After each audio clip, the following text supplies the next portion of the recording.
Hello friends, I hope so that you are going good with your health और आप लोग अपने आप को बढ़िया से स्वस्थ बना के रखे होंगे। First of all I welcome you to online session of career plus test discussion number 2। अब तक आप लोगों ने हमारे एक्सपीरियंस टीचर से बहुत सारे क्वेश्चंस का डिस्कशन सुना होगा। अभी लास्ट में जो अभी आप टीचर देख रहे थे वो साइंस के बारे में बता रहे थे।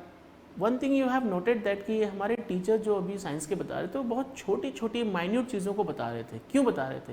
ताकि क्वेश्चन ये बनाना बहुत ज़रूरी नहीं है, नेक्स्ट क्वेश्चन जो आने वाले एग्जाम्स में वो भी बनाएंगे। तो ये एक्सपीरियंस होता है and what we deliver that is from career plus is experience. हम करियर प्लस में सभी एक्सपीरियंस टीचर को ही लाते हैं। तो अभी हमारा जो नेक्स्ट स्टार्ट होगा, इकोनॉमिक सेशन स्टार्ट होगा, which will be dealt by me, that is Raj Yadav. From my side I warmly welcome you to career plus. So let us begin with our first question, that is question number 2 in economics. What is question number 2? Question number 2 reads like this: with reference to prompt corrective action, consider the following statements. First of all, you need to understand what is the meaning of prompt corrective action and why and where this is related. This is related to banking sector. And why banking sector? Because now days आपने देखा होगा कि banking sector में we are facing lots of problem in respect to non performing assets, in respect to loan defaulter, in respect to loan waiver and other things. अब अगर ये condition आई देन ऑफकोर्स बैंक जो है वो डूब जाएगा। तो इसके लिए गवर्नमेंट ने इनिशिएट किया prompt. Prompt means what? Prompt का मतलब होता है वेरी फास्ट। क्या करेंगे? प्रॉम्प्ट करेक्टिव एक्शंस लेंगे, फ्रॉम प्रॉम्प्ट करेक्टिव एक्शंस। अब in relation to prompt corrective actions, which of the following is और are correct? So first of all we will try to discuss first कि ये करता कौन है, ये कौन करता है। तो यहां पर लिखा है डिपार्टमेंट ऑफ फाइनेंशियल सर्विसेज कि इसको लीड करता है। That is absolutely wrong. ये department of financial services lead नहीं करता है, और इसके जो ये लीड करता है that is board of financial supervision.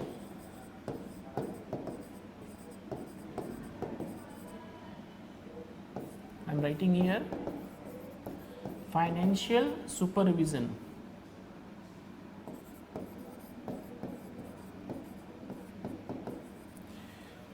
तो first option is wrong. See, सबसे इंपॉर्टेंट चीज है how to gain the experience of teacher in examination. देखो जरा आराम से सोचो, आपको ये पता चल गया कि फर्स्ट ऑप्शन गलत है, राइट? अब एग्जाम में आपके पास टाइम नहीं होता, तो हम छोटे से टाइम में हाउ टू क्विकली मार्क और आंसर। फर्स्ट इज रॉन्ग तो 1 ओनली रॉन्ग हो जाएगा, बोथ 1 and 2 रॉन्ग हो जाएगा, क्योंकि यहाँ पर एक साथ 2 है। 1 इज रॉन्ग तो यहाँ पे दोनों रॉन्ग हो गया। अब आपके पास 2 ऑप्शन बचे हुए हैं। कितने ऑप्शन बचे हैं? 2। अब फर्स्ट इज रॉन्ग तो ये चांसेस है नाइदर 1 और नॉट 2, मे बी सेकंड भी ऑप्शन रॉन्ग हो सकता है। लेकिन एक चीज देखने लायक है कि अगर ये बैंकिंग से रिलेटेड है तो बैंकिंग से रिलेटेड सेकेंड ऑप्शन को अगर हम चेक करते हैं, नॉन परफॉर्मिंग असेट्स। सिंपल सी बात है, अगर नॉन परफॉर्मिंग असेट्स को हम लोग देखते हैं तो एनपीए की वजह से बैंक डूब जाता है। क्यों डूब जाता है? जो बैंक के पास पैसा होता है, कॉमन सेंस, बैंक के पास जो पैसा होता है that money is deposited by public. Public ने बैंक में पैसा जमा किया, यही पैसा बैंक लोन में दे देता है, यानी कि जो पैसा था वो पब्लिक का था तो पब्लिक को रिटर्न करना पड़ेगा।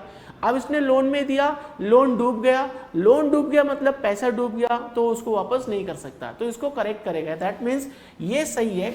इसी के लाइक में तीनों सही है। यहाँ पे 3 चीजों को वो इंक्लूड करता है, वो तीनों चीजें आपके बोर्ड में लिखी हुई। This is a factual question, no need to ponder here and there कि कहां पर मिलेगा। फैक्चुअल चीजों को you have to learn by heart. हाँ, कॉन्सेप्ट कैसे होगा, इसको हमें डूबने से बचाना है। तो डूबने से बचाने के लिए इन तीनों चीजों पर हमें क्या करना पड़ेगा? We have to take prompt corrective action. That means option 2 is right.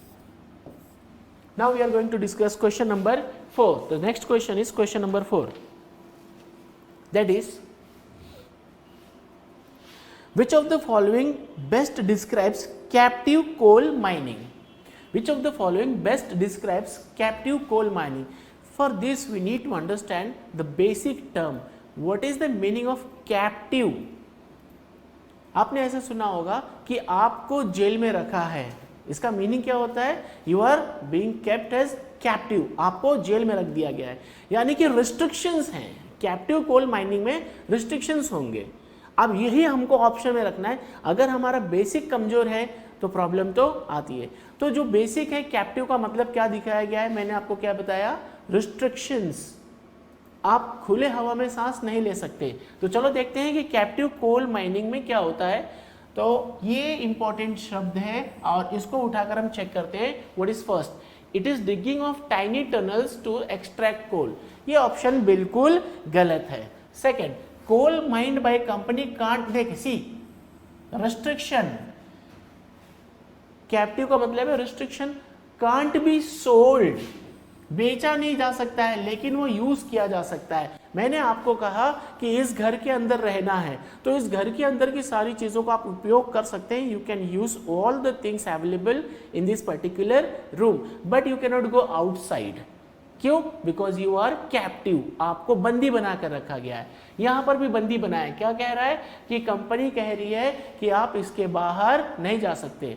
मैं गवर्नमेंट हूं, आप कोयले की कंपनी है, मैंने आपको एक टेंडर दिया और कहा कि आप यहां से कोयले को निकाल सकते हैं और उसका यूज कर सकते हैं, उससे इलेक्ट्रिसिटी जनरेट कर सकते हैं, कुछ भी कर सकते हैं, लेकिन उसको ओपन मार्केट में आप बेच नहीं सकते। तो ध्यान रखना है आपको captive. The next question is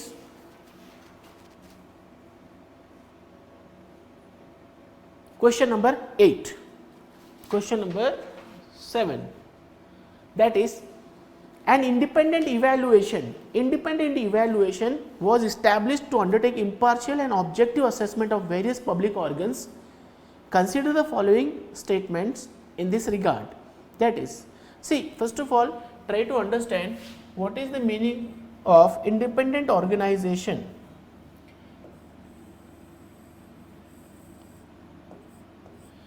Independent means कि आप जो है किसी के अंडर में नहीं है, you are free, totally free. ऐसा क्यों किया जाता है? अगर आप फ्री होंगे then only you can compete.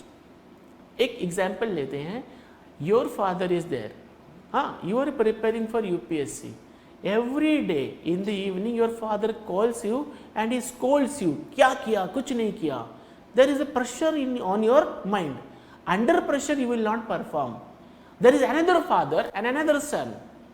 Now दूसरा जो बेटा है वो क्या कहता है कि मेरे पापा तो मुझे कुछ बोलते ही नहीं। अब देखो वो फ्री है, अगर उसके पापा उसको कुछ नहीं बोलते हैं, इसका मीनिंग है वो बहुत आसानी से एक्सप्लोर कर सकता है। ये जो काम किया गया था वो प्लानिंग कमीशन के द्वारा किया गया था।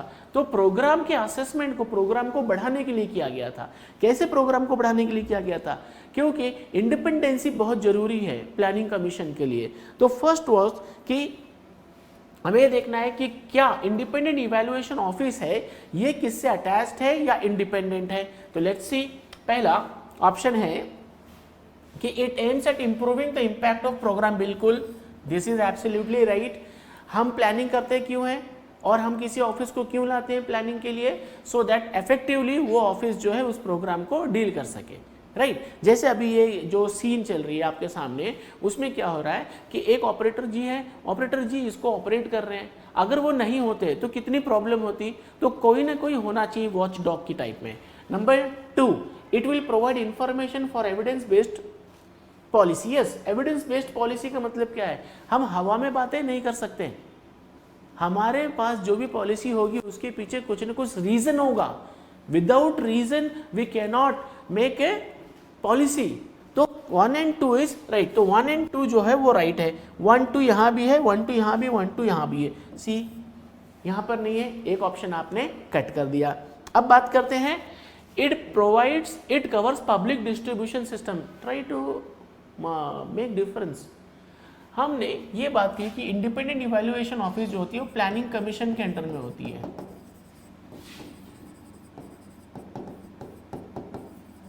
अगर प्लानिंग कमीशन की बात करते हैं तो प्लानिंग कमीशन जो है पब्लिक डिस्ट्रीब्यूशन सिस्टम को डील नहीं करता है। पब्लिक डिस्ट्रीब्यूशन सिस्टम डील कोई और ऑर्गेनाइजेशन करता है, इंस्टीट्यूशन करता है। तो 3 is wrong. Now 3 is wrong, 3 is wrong, 3 is wrong. अब यहाँ पे आ गया 1, 2 and 4. It is an independent office. ये है सबसे important. It is not an independent office, it is attached office. Attached कहां पर अटैच्ड है? प्लानिंग कमीशन में. That is 4 option is also wrong. Now correct answer is 1 and 2. Now we are going to move on next question. Question number 8. Consider the following statements regarding the recently approved Mineral Laws Amendment Ordinance 2020. So, I am reading again the question. See, Career Plus is doing too much for you, because what Career Plus need is, and what a Career Plus want, that is you must get through. You must be able to realize with your dreams, whatever dreams you are having, to become IAS, to become IPS, to become IRS, whatever dreams are there, because each and every student has dream. That is why they are coming to Delhi or whatever institutes are there in the in their respective areas. Now, consider the following statements regarding the recently approved Mineral Laws Ordinance 2020. अभी जो mineral laws ordinance था, इसके पीछे एक reason क्या था कि India में पहले जो मिनरल के लिए टेंडर पास होते थे, वो गवर्नमेंट सिर्फ और सिर्फ ऐसी कंपनियों को देती थी जिनके पास एक्सपीरियंस होता था, और जिनके पास एक्सपीरियंस नहीं होता था उनको नहीं देती थी. गवर्नमेंट को लगता था कि ऐसी कंपनियां जिनके पास माइनिंग का एक्सपीरियंस नहीं है, तो वो लोग इस पूरे के पूरे जो रिसोर्सेस है उसको वेस्ट कर सकते हैं. ये सब कोर्स होता है, क्योंकि जिसके पास एक्सपीरियंस नहीं होगा वो कोई भी चीज़ ठीक से काम नहीं कर सकेगा. दूसरा, उसमें लॉ, इसीलिए इसमें लॉ में अमेंडमेंट किया गया. क्या कहा गया कि एक्सपीरियंस की ज़रूरत नहीं है, जो भी है उन कंपनियों को मिलेगा. अब दूसरी चीज़, अब फर्स्ट ऑप्शन क्या है? It allows any Indian registered company. See, एक छोटा सा कॉन्सेप्ट है, क्या किसी को भी, एक स्कूल को भी हम माइनिंग का, अगर एक स्कूल रजिस्टर्ड है प्राइवेट लिमिटेड कंपनी के अंडर में, एक कोचिंग इंस्टीट्यूट रजिस्टर्ड है प्राइवेट लिमिटेड कंपनी के अंडर में, तो क्या उस कोचिंग इंस्टीट्यूट को, उस स्कूल को हम लोग कोल माइनिंग का प्रोजेक्ट दे सकते हैं? नहीं, एनी को नहीं दे सकते. किसको दे सकते हैं? गवर्नमेंट कंपनीज या government subsidiaries companies. Government companies या गवर्नमेंट सब्सिडरीज कंपनीज को हम दे सकते हैं. तो 1 option is wrong. 1 is wrong. Both 1 and 2 दोनों कट हो गया. बोथ 1 एंड 2 दोनों कट हो गया. Second thing, it will result in awarding of composite license issued as prospective cum mining license for mining of coal and lignite. Yes, अगर आप ध्यान से पढ़ोगे इसको तो इसमें छोटा सा मिस्टेक है. कंपोजिट लाइसेंस की तो बात करता है, लेकिन माइनिंग के लिए लाइसेंस होता है और लिग्नाइट के लिए लाइसेंस नहीं, लीज होता है, और वो लीज वर्ड यहां से ड्रॉप किया. That means option 2 is also wrong. ये option 2 is wrong. That means answer is neither 1 and neither 2. Now we are going to discuss next question, that is question number 18. Question number 18 reads like this: the infant mortality rate in India is an indication of poor health and nutritional coverage of the citizens. It is calculated as number of deaths among the 1000 born children falling in the age group of. That means ये question बहुत छोटा सा है, objective type है. It is merely asking कि age group क्या है infant का. Now try to understand the thing. There are 2 things. First is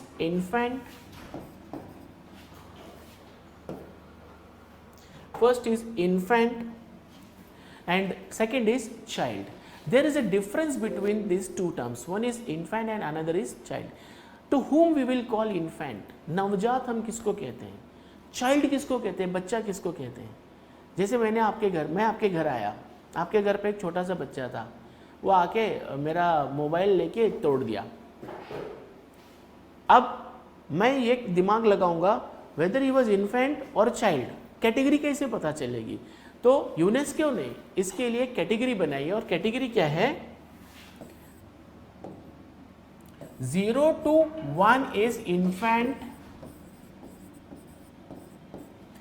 0 to 5 is child.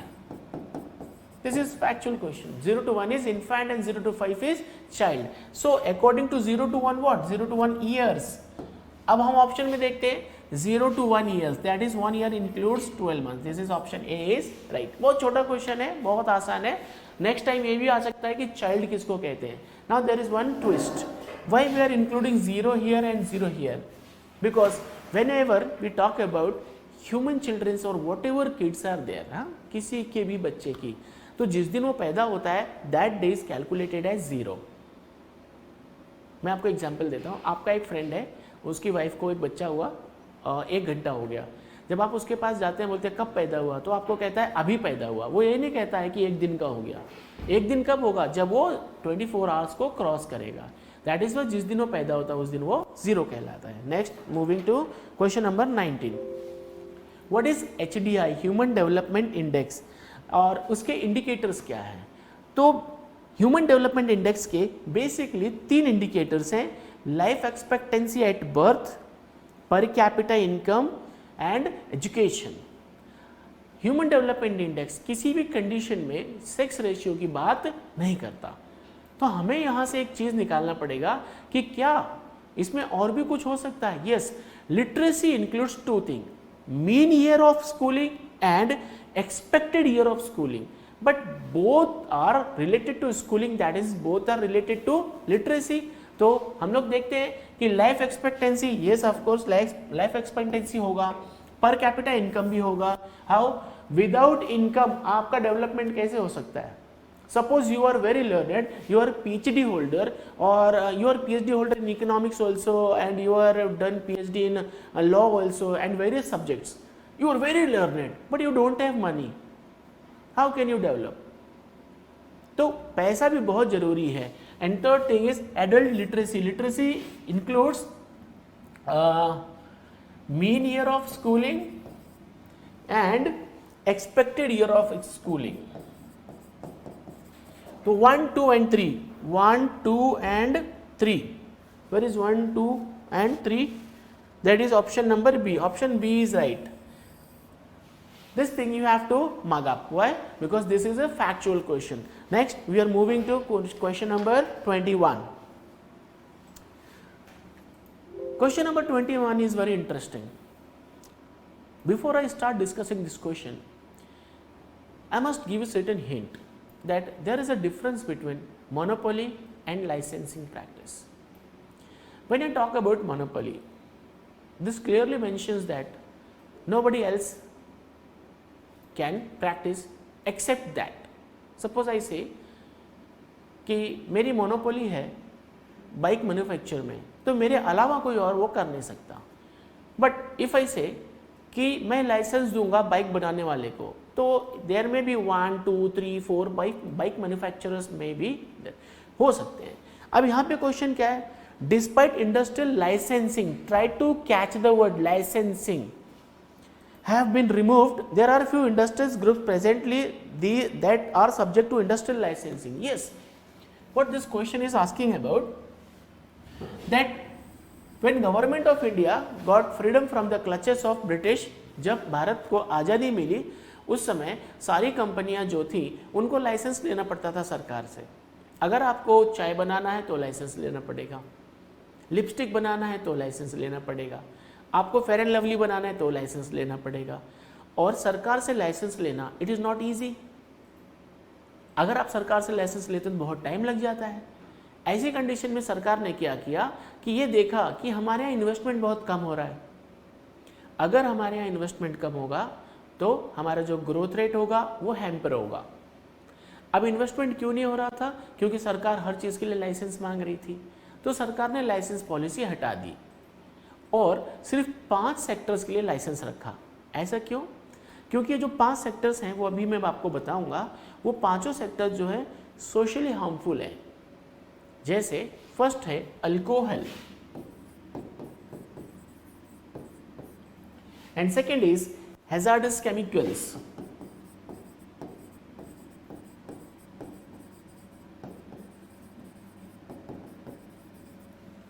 third is defense product,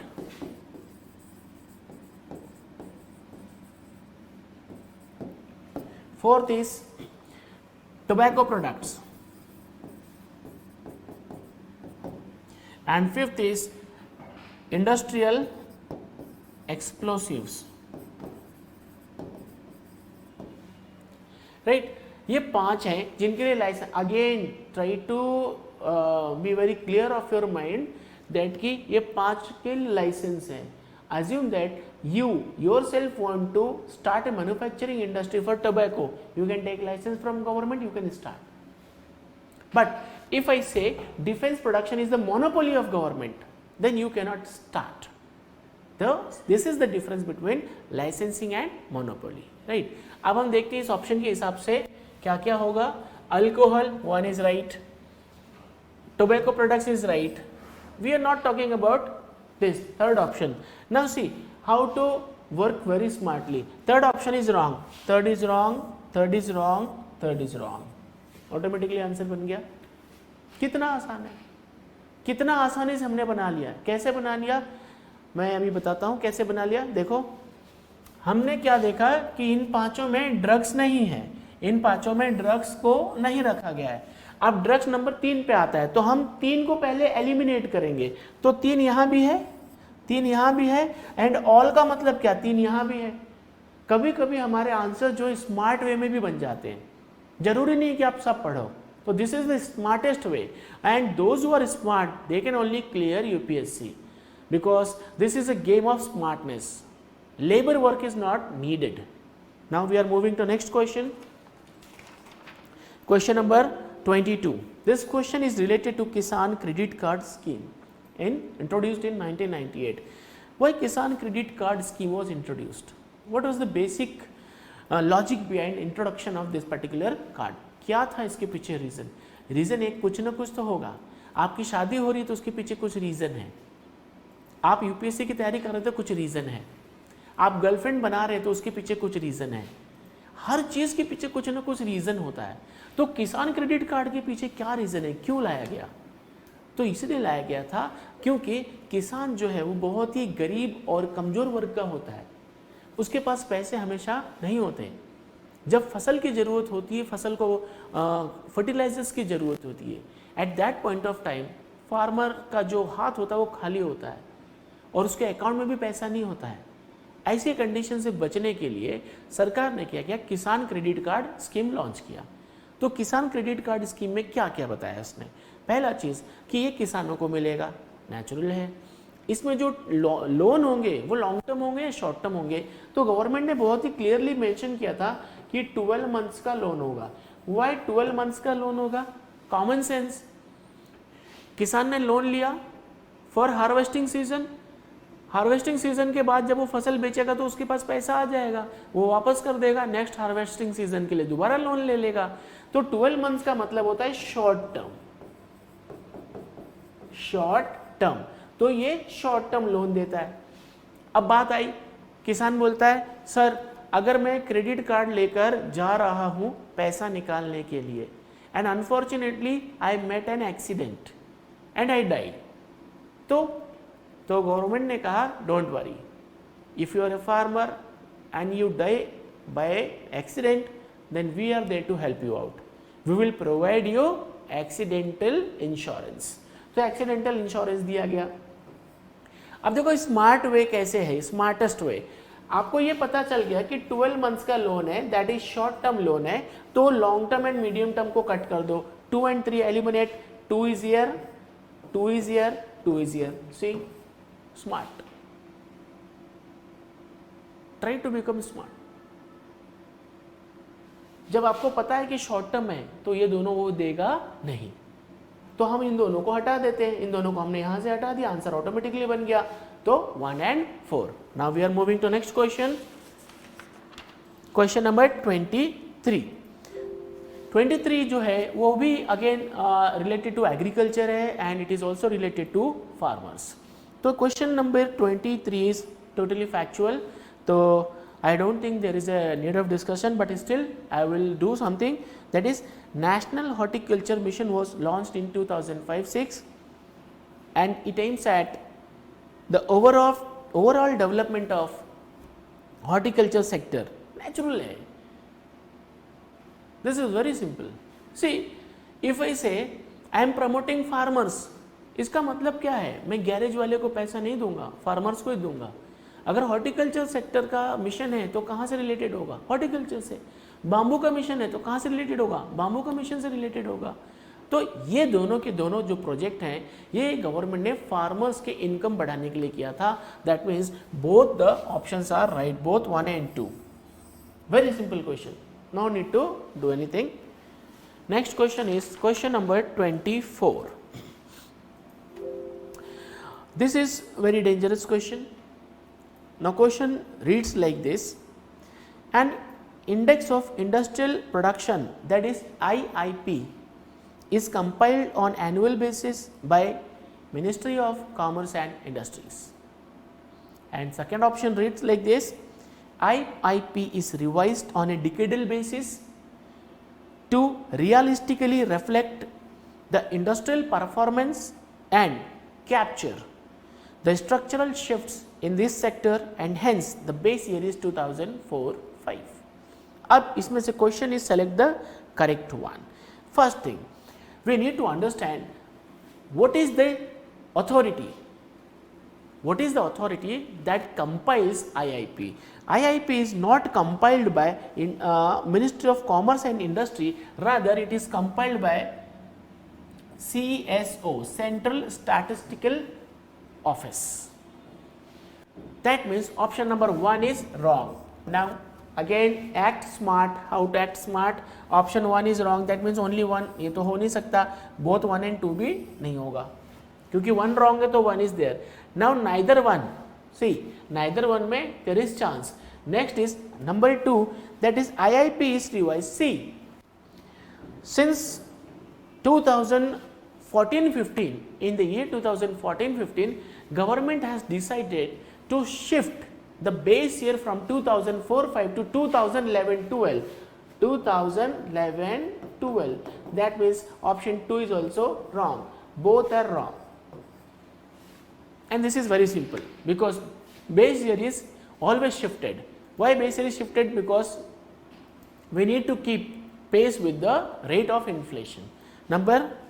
Next question is 27. In relation to National Food Security Act 2013, which aims to provide subsidized food grains to nearly 2/3 of India's population. That's great. Which of the provisions of Constitution does it address? See, if you are born and brought up in India, आप India के citizen हैं, then it is the responsibility of the state to feed you, because it is already enshrined under Article 21, that is right to life. It is a fundamental right. अगर fundamental right है right to food, तो simple सी बात है आपको खाना मिलना चाहिए। तो वो कहाँ कहाँ होगा, तो देखते हैं कहाँ कहाँ होगा। क्या right to equality is a fundamental right? Yes. See how there are person A and there is person B. A के पास खाना है, B के पास खाना नहीं है, क्या can we say कि equality है? नहीं। That is number 2, duty of state. Yes, of course, it is the duty of government to provide you food security. Why? Because you are electing the government. For what? For your safety. We elected this government for what? किस लिए हमने इसको elect किया? अपनी सुरक्षा के लिए। हमें जो भी प्रॉब्लम होती है हम गवर्नमेंट को बताते हैं। Number 3, secure social order. Social order, ये सबको सोशल ऑर्डर हमको सिक्योर करना पड़ेगा। क्यों करना पड़ेगा? क्योंकि हर सोशल ऑर्डर में कहीं ना कोई अमीर होता है, कोई गरीब होता है। तो सोशल ऑर्डर में अमीर आदमी तो खाएगा, गरीब आदमी नहीं खा सकता। SC ST को नहीं मिलेगा, OBC को नहीं मिलेगा, जनरल को मिलेगा। मे बी जनरल को मिल जाए, OBC को मिल जाए, SC ST को ना मिले। तो सोशल ऑर्डर भी कहीं ना कहीं फूड सिक्योरिटी से रिलेटेड है। That means all the options are correct. Next 4, early childhood care. Yes, care का मीनिंग क्या है? एक छोटा बच्चा है तो क्या खाली उसको मालिश करना है उसकी केयर है, या उसको ऐसे खिलाना ही केयर है? उसको खिलाना भी केयर है। बिना खाए वो बच्चा कैसे होगा? malnourished हो जाएगा। That means option number D is correct. Next question, we are moving to question number 62. This question is conceptual. For this, we need to understand what is the meaning of arbitrage. Now, what is the question? The question reads like this: in the parlance of investment market, what do you understand by arbitrage? That means there are too many markets, share market, this market, that market, kapda market, lipstick market, powder market, atta market, machli market. There are too many markets. Now, in related to investment market, what is the meaning of arbitrage? This is very simple. See, what is arbitrage? Now there are two person. There is one person A and there is two place B and C. B is one place and C is another place. अब A को पता है कि यहाँ पर onion है, प्याज, onion, and यहाँ पर भी अनियन है. यहाँ पे अनियन का प्राइस है 10 रुपीज, यहाँ पे अनियन का प्राइस है 12 रुपीज. दैट मीन्स इन दोनों जगहों पर there is a variation, there is a gap between the price, and A is very smart. तो what does A do? तो A क्या करता है, यहाँ से 10 रुपीज का अनियन खरीदता है and it sells at 12 rupees. तो इसके बीच में जो डिफरेंस है वो कितना है, 2 रुपीज. उसका क्या हो गया, profit. This is arbitrage. That means दो जगह के प्राइस के डिफरेंस का फायदा लेना ही आर्बिट्रेज है. एक नॉर्मल एग्जांपल ले लो. अगर आपको एक मोबाइल चाहिए, आप अपने फ्रेंड को बोलते हो कि मुझे एक मोबाइल दे दो, तो वो कहता है 10,000 रुपये में मैं दूंगा, और वही मोबाइल आपका एक दोस्त कहता है कि मैं 8,000 रुपये में दूंगा. तो आपको नहीं पता दोनों का रेट, तो आपका जो 10,000 में दे रहा है वो 8,000 से खरीद के लाके आपको 10,000 में दे देगा, और ही विल मेक 200 रुपीज़. तो ये जो डिफरेंस का बेनिफिट लेते हैं उसको हम आर्बिट्रेज कहते हैं. Now see, it is an investment position intended to offset potential losses that may be incurred in the near future. नहीं, difference of two places. It is a method of executing orders using automated pre-programmed instructions to place a trade. ना क्या difference दूना है, दो places. It is a methodology of trade selection that allows investor to copy the trades of experienced investor. ये तो naturally इसे useless है, copy करने की क्या बात करता है. Next, it is simultaneously buying and selling of asset in different market. Then option D is right. तो आर्बिट्रेज बहुत easily you can understand, that is कि दो जगह के जो अलग अलग प्राइसेस है उसका फायदा उठाना. Common sense. Next, we are moving to question number 64. What is SDR? Or simply we can say, which of the following statement is correct in relation to SDR? तो पहले तो हम ये जानते हैं कि SDR होता क्या है. SDR stands for Special Drawing Rights. ये एक अधिकार है, it is a type of right. और SDR जो होता है इंटरनेशनल मॉनेटरी फंड्स के द्वारा उसके मेंबर कंट्रीज को मिलता है. जैसे आप बैंक के मेंबर हैं, आपका बैंक में अकाउंट है, तो जिस बैंक में आपका अकाउंट होता है वो बैंक आपको लोन आसानी से देता है. सेम थिंग IMF में इंडिया का अकाउंट है, तो IMF जो लोन लेगा तो IMF लोन किस रूप में देगा, वो SDR के रूप में देगा. तो SDR के रूप में देगा तो वो जो होता है, नेक्स्ट क्वेश्चन क्या है कि आपके SDR की वैल्यू किस पर डिपेंड होगी. तो SDR की वैल्यू जो होती है वो basket of currencies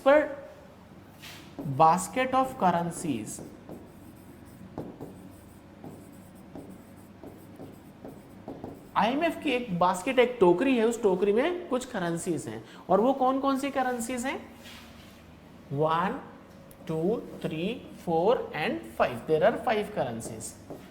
US dollar, euro is related to Britain, yen from Japan, renminbi from China, pound sterling, euro from European zone and pound sterling from Britain. आप जब भी SDR में लेंगे तो SDR की ये बास्केट है. Now we will check what option is right. The price of gold से कोई लेना देना नहीं है हमारा. किससे ले, basket of currencies. Gold is not a currency. तो one option is wrong. B and D are eliminated. Smart work.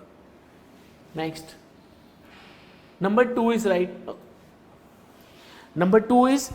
And last वाला जो था, price of basket securities. हाँ, see, सिक्योरिटीज की बात कर रहे हैं यहाँ पर, और हम लोग क्या बोल रहे हैं, करेंसीज. तो सिक्योरिटीज भी रॉन्ग है. That is 3 option is wrong. Option A. Try to catch the word, छोटे छोटे शब्दों को आप कैच करो कि जब SDR के लिए करेंसीज है तो करेंसीज जहां जहां होंगे वही राइट होंगे। तो यहाँ सिक्योरिटीज है और यहाँ पे गोल्ड है। क्लियर है, बहुत ईजी है, स्मार्ट वे में आप वर्क करिए। Now we are moving to next question, question number 75, that is secondary agriculture means. First of all you must understand what is the meaning of agriculture. किसान क्या होता है? एग्रीकल्चर का मतलब होता है फ्रॉम टिलिंग द लैंड, खेतों की जुताई से लेकर उसमें सीड्स लगाना, सैपलिंग्स लगाना, उसमें फर्टिलाइजर्स डालना, उसको उगाना, उसकी हार्वेस्टिंग करना, फिर थ्रैशिंग करना, फिर उसके ऊपर से छिलका वगैरह सब निकालना, फिर उसको मार्केट में बेचना। तो जब तक वो फसल तैयार नहीं होती उस टाइम तक जो काम करते हैं उसको हम एग्रीकल्चर कहते हैं। और जब आपका पूरा फसल तैयार हो जाता है तो उसको मार्केट में ले जाने के लिए, तैयार फसल को मार्केट में ले जाने के लिए हम क्या करते हैं, उसको पॉलिश करते हैं, उसकी अच्छी से पैकेजिंग करते हैं, ट्रांसपोर्टेशन को देखते हैं, उसको बहुत अच्छे से बढ़िया एक सुंदर से एडवर्टाइजमेंट करते हैं। जो भी काम हम हार्वेस्टिंग के बाद करते हैं उसको सेकेंडरी एग्रीकल्चर कहते हैं। Now see the options. Practicing farming as a subsidiary activity? No, wrong. Practicing horticulture along with farming activities? Wrong. Practicing agriculture for transforming farm product. आपने अपने चावल को लिपस्टिक पाउडर लगा के एकदम सुंदर बना दिया, now it will fetch good price. तो जब हम अपने चावल को, गेहूं को लिपस्टिक और पाउडर लगाते हैं उसी को हम कहते हैं secondary agriculture. That means option C is right. Next question, question number 81।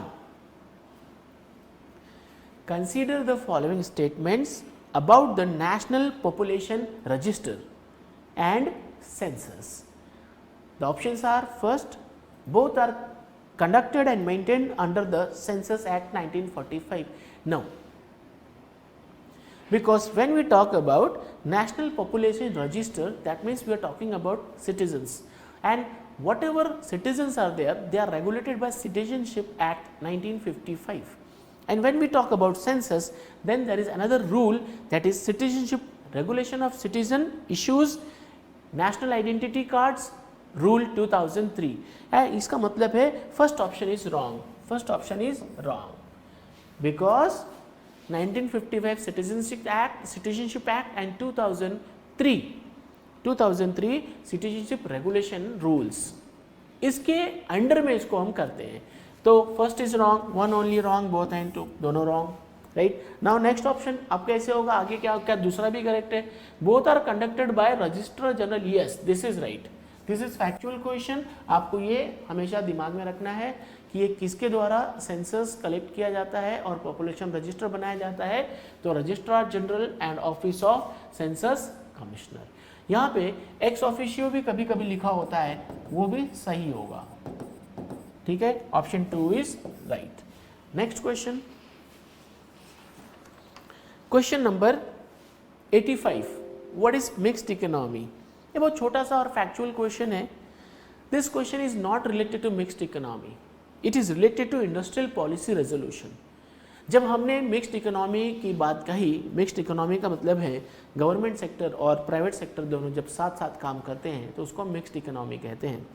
और जब हम मिक्स्ड इकोनॉमी स्टार्ट किए तो हमने इंडस्ट्रीज को प्रमोट किया, और इंडस्ट्रीज को प्रमोट करने के लिए हमने एक रूल बनाया था, इंडस्ट्रियल पॉलिसी रेजोल्यूशन 1956। और अब आज इसी को अमेंडमेंट करके कंपनीज एक्ट 2013 भी किया गया है, और इसी को पहले हम कहते थे कंपनीज एक्ट 1956। तो ये आपका ऑप्शन जो है रिलेटेड टू इंडस्ट्रियल रेजोल्यूशन था। तो हमारे यहाँ पे इंडस्ट्री की शुरुआत इसी के थ्रू हुई थी। Next question is question number 90, which of the following financial institutions is are regulated by RBI. मतलब आरबीआई जो है, ये जो ऑप्शंस दिए गए हैं इन ऑप्शंस में से किसको किसको रेगुलेट करता है। तो आरबीआई का फंक्शन क्या है आपको पता होना चाहिए। आरबीआई का फंक्शन है टू रेगुलेट मॉनिटरी थिंग्स, पैसे से रिलेटेड है। अब पैसे से रिलेटेड कौन कौन है? SIDBI, small industrial and development bank of India, yes bank है, पैसे से रिलेटेड है, that is option number 1 is right. Next, industrial finance corporation of India, automatically IFCL, ये भी रिलेटेड है। EXIM bank, this is also related to. National infrastructure fund, ये थोड़ा सा गलत है। नेशनल इंफ्रास्ट्रक्चर जो फंड है ये एक नॉन गवर्नमेंट कंपनी है, नॉन गवर्नमेंट कंपनी। अगर कोई कंपनी की हम बात करते हैं तो company is not regulated by RBI, then option 4 is wrong, because company के लिए कंपनीज एक्ट 2013 है, तो it will be regulated under Companies Act 2013. 4 option wrong. Now how to do smart? 4 option is wrong, 4 option is wrong, C and D गलत, बाकी के 3 सही है, 1, 2 and 3 option B. Next number is 91. Consider the following statements with reference to instrumental capital output ratio. In relation to instrumental capital output ratio.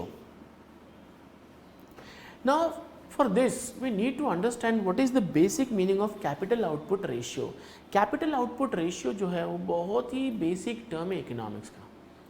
So first of all we will try to understand what is the meaning of capital output ratio, और इसका पता चलते ही हम लोगों को automatically पता चल जाएगा कि इसका आंसर क्या होना चाहिए. तो see what is capital output ratio. I will take a छोटा सा example. Assume that you are a businessman and your name is A, right? Businessman,